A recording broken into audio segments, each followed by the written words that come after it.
All right, welcome to Thomistic Womanhood. Right now, I am majorly feeling the passion of sorrow, which you'll find out about later. But I'm feeling this because I filmed like a whole video on this and my camera lost it. So I'm refilming on the soul. I had promised in another video that we would talk about this, and that's what I'm going to do today. It's a very broad topic, so we're going to have actually two videos for this. So the first one, I'm going to talk about the soul kind of in general, and then on the second video, we're going to kind of dive deeper into the different passions of the soul and our will. So the benefit to you is this is going to help you kind of understand yourself more. I think it was Socrates that said, know thyself. And it's important to know yourself on, kind of an emotional way, like what you want, what you've been through, things like that. But it also helps to understand kind of the mechanics of how we think and choose. And then you can often understand easier what is motivating yourself in a certain situation. So that's what we're going to talk about today. Stick around. Hope you enjoy it. All the things.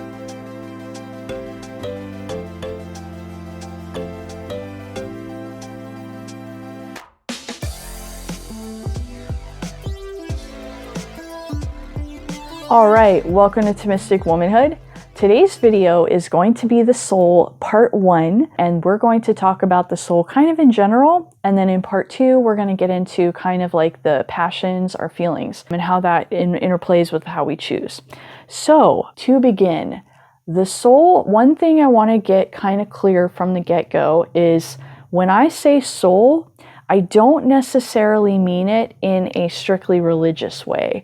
That is really the only context when we hear about the soul, but it's more of it's not like just this floaty thing that we have and nobody really knows how it works or what it does. It's just kind of there, and religious people are worried about it. And that's as far as we go. No, the soul is actually, to put it quite simply, the soul is literally the life force. It is the thing that keeps us alive. The soul it is spiritual. It's not a physical thing, but it is joined to our body, and it's joined to our body on purpose. As I'll explain later, it's good that they're joined together.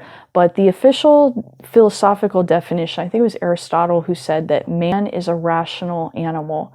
And so what he meant by that was we are an animal, human beings we have our animal side, our physical side. We eat, sleep, reproduce, that, and move around. We have that in common with the animals. But we also have a part of us that is a little more sophisticated than what the animals have. We are rational. We can think and we can choose. Yes, we can feel, but it's not the thinking and the feeling that make us human, because the animals can feel. If you kick your dog, he's going to yelp in pain because he is feeling something. But, obviously human feelings are more complex, and we're going to talk about that in the video on the passions. But we are a rational animal in the sense that we're more sophisticated than an animal because we can interact with our environment in a more nuanced way. Animals, they can interact with their environment. They have instincts. Some animals can actually take things they find in the environment and use it almost as kind of a rudimentary tool. But there is not the level of sophistication in the knowing and the choosing and the making decisions that a human being does. And that thing that enables us to make those decisions and know and judge, that is what we call the soul. And so the way the soul is broken down into different aspects, different abilities are often called the powers of the soul. I don't mean that in a superhero way, but it kind of does sound like that. But they're just their abilities. They're things our soul can do. And while we're on the subject of man being this hybrid creature, he's spiritual and he's physical, he or she, but on that subject, there are certain opinions on man. And there's one opinion in particular that I want to talk about that is important to make a distinction about this. So oftentimes when we talk about the soul or the life force, the thing that keeps us alive, there is often the attitude or the belief that man is a spiritual creature that's been embodied in this physical body that weighs him down and, messes with his deepest longings. And, if man could just be freed from his body, he could achieve spiritual, enlightenment and oneness and just be awesome. And it's just, this darn body is just holding him back. And that's actually not true. The human soul is dependent on a body to sense things. The soul cannot interact and know our environment without a body. That is not, the soul and the body are so interconnected. It's not two things that just happen to be together, tied together, like with a string tied around them. They're actually very intertwined and they work together in a very harmonious way. And the soul, it's kind of weird to say it like this, but the soul and the body want to be together. There is a nice marriage there. And, we know this on an instinctive level. This is why death is so horrible. When we see someone dead or we think about our own death, let's say seeing someone else dead, because I think that's it's a more clear example. When we think of ourselves dead, there's the fear of ending, and the fear of change. But when we see someone else dead, like you go to a funeral and you see the corpse, isn't it a little scary? You look in the casket and you're like, whoa, that was my grandma. Like, something's wrong here. You feel that on kind of a deep metaphysical level. It's not just that you lost your grandma, you lost this person that used to be in your life. It's that there's just something that feels wrong about it, right? You look in the casket and you're like, no, she's supposed to be walking around. That is actually like a philosophically true feeling. It's not just grief. It's because we know deep down man was not supposed to die. There's original sin and all that, the whole Adam and Eve story. And that is how we got death. Sin was brought into the world and that brought death. And so, but that's not how it was originally. The body and the soul were not supposed to be separated. So when we die, that's why it was a punishment, because that was not how it was supposed to be. And that's why, on some level, we know this. We know that the body and the soul are supposed to be together. So that is why I kind of wanted to discuss that a bit. That's also why, I'm Catholic, this is a Catholic channel, and we talk in Catholicism about the resurrection of the dead. That at the end of the world, after everybody's lived out their life and the last person has lived out their life on earth, then, we're going to have like the resurrection of the dead. We're going to have people's bodies like rise up, and we're going to have like a mass judgment of like everybody. And that makes sense, because if you think about it, if the soul and the body, if the body helped you sin, it's fitting that it's going to be punished forever. If the body helped you be good and be virtuous and go to heaven, it's fitting that it should have a reward. So it should share in either the reward or the punishment. So again, that's another thing about how the soul and the body are meant to be together. So enough about that. We're going to get into how this soul that I'm talking about works. So the next thing is, I got some notes here, so we'll go through these a bit. I'm going to go a little Casey Neistat on us today, and we're going to have a written little visual aid here.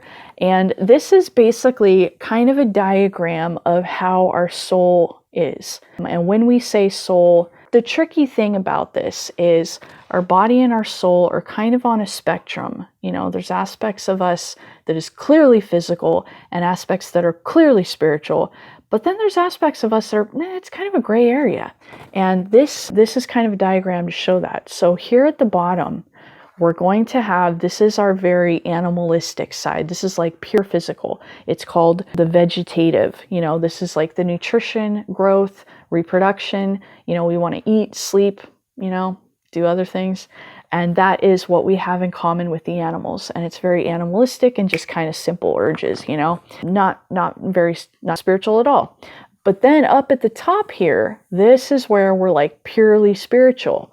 Our intellect, our mind, our will, our choosing, thinking and choosing are strictly spiritual. That's not a physical thing. That is why like identical twins will often, maybe they'll choose different careers, or they'll, marry different people, or they will want to do different things at different things and times in the day, because they have the same body, genetically, their DNA and their body is the same, they're identical twins, but it's this intellect and this will that's making different choices that make them different people. And again, we do see how much our body can influence our choices, because identical twins will often, they will often pursue the same career. Maybe they'll both really like sports, and that's kind of where the whole nature nurture debate comes in.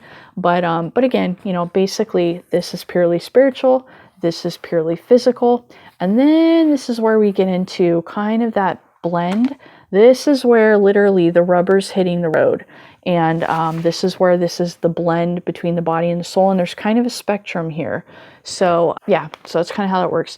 So the first part of this video, we're going to talk about what's called the apprehensive abilities, powers. That's where we see things, we take things in. And then in the next video, we're going to talk about our appetitive powers, where we kind of make a judgment. We kind of develop almost like an opinion on these things. It all happens instantly, but it's a little different. It's not just this generic, neutral, taking stuff in. It's where we're kind of, developing an idea, our own idea about it. And so breaking this down a little bit, I'm going to kind of stay at kind of a more high level. This is a really complex topic that you could get like really deep into the weeds of, but I'm just going to try to stick to a high level, because again, we really just want to know enough so that we can understand ourselves, and we don't really need to get like too theoretical about it. So we'll try to keep it like pretty practical. So going into this, so the first part is we have our external senses. So if you can see that, sight, taste, just the five senses, smell, touch, hearing, the five senses. That is how the external world first comes into us. Before we can start thinking or choosing, we have to be aware of what there is out there to think about or choose. And so that is the first like entry point into a human being, is through one of the senses. And then from there, we go into what's called the internal senses of the soul. And I'm saying soul a little loosely because again, this is kind of the blend of the body and the soul. But so we have our external senses where we see the outside world. I'm saying see kind of metaphorically here, so kind of go with me. And then in the internal senses, we have 4 internal senses. And these are what's often called the common sense. This is what I'm talking about right now is something called Thomistic psychology. And a lot of the Thomistic psychology textbooks will often call this like the common sense, but it's basically like a central sense. Think of it as like the aggregator. It takes all the data that it's getting from the sight, the hearing, the taste, and the smell, and it kind of puts it into a form that our imagination and our memory can deal with. And so it's kind of like the little middleman between the outside world and getting it in here. And then that is also, it's kind of the coordinator also. This is why when, have you ever thought how you can't smell color or you can't really see fuzzy? Like think about that. Right? There's kind of, that's partly what this has to do. This is what keeps that kind of stuff coordinated. And then we have our imagination and our memory. Pretty straightforward, right? We know what our imagination is. It's where we kind of collect from the outside world and we kind of create, and then our memory, we know what that is. Now this one right here is the cogitative power. And this is, again, you can see it's on the bottom of the spectrum, kind of closer down toward the animal side. And this is because this is what's known as kind of almost like it's kind of like pattern recognition, but it's for danger. So think of it as like animalistic fear in a way, but it's more associative than that. It's how we associate whether something is dangerous or not. And basically a good example is probably the way it works. The best way to describe it would be to describe it when it goes wrong. And so this is the ability of our mind to associate something with danger. So if you have somebody who was like traumatized, like let's say, you know, you are a grown man and you don't like strawberries. And for whatever reason, you can't figure it out. You have this like weird, illogical aversion to strawberries. And then, you know, you go into therapy and you find out, oh, actually, when I was a 5-year-old, I was eating strawberries when my mom came in crying and told me that my parents were getting a divorce. And oh, now I understand why I never liked strawberries. You know, it will associate things based on some kind of negative experience. Normally, this is good. You know, when you're a child, you learn not to put your hot hand on a burner because you're going to get burned. Or you learn not to run too fast or you'll fall. These are kind of basic things that just kind of happen without our knowledge, and it becomes an association. It's like I said, the pattern recognition system. It's how we will kind of unconsciously recognize danger. And that's why we have it's kind of on the bottom here on the animal side, because it's kind of like animal instinct, but it's a little more sophisticated because it's not inborn. It is something that develops through our lifetime and through what we kind of perceive as a danger. And again, this is not something that modern psychology like recognizes and knows about, because modern psychology is like strictly, you know, you're either body or nothing. You know, they don't really recognize an immaterial, intangible soul. And so this isn't this kind of the pattern recognition one. This is not really talked about, but this is the one that is most impacted when there's like trauma and things like that. This is where I think, in my opinion, this is where I think a lot of PTSD comes from. When you have a trigger and then somebody is like, whoa, there's danger. And you're like, no, calm down. Like, you're not in Vietnam anymore. You know, that can be impacted. So that's probably the best description of that. And then, well, maybe not the best description, but I hope it makes sense. But this is why it's important what you see or hear, because your memories can later become the fodder for emotion. So that's important. And so, yeah, that's basically our internal senses. So then moving up a level, we're going to the more strictly spiritual here. You know, our internal senses, those are kind of, they're a blend of the body and the soul. But then we're going in, they're a blend of the physical and the spiritual, let's put it that way.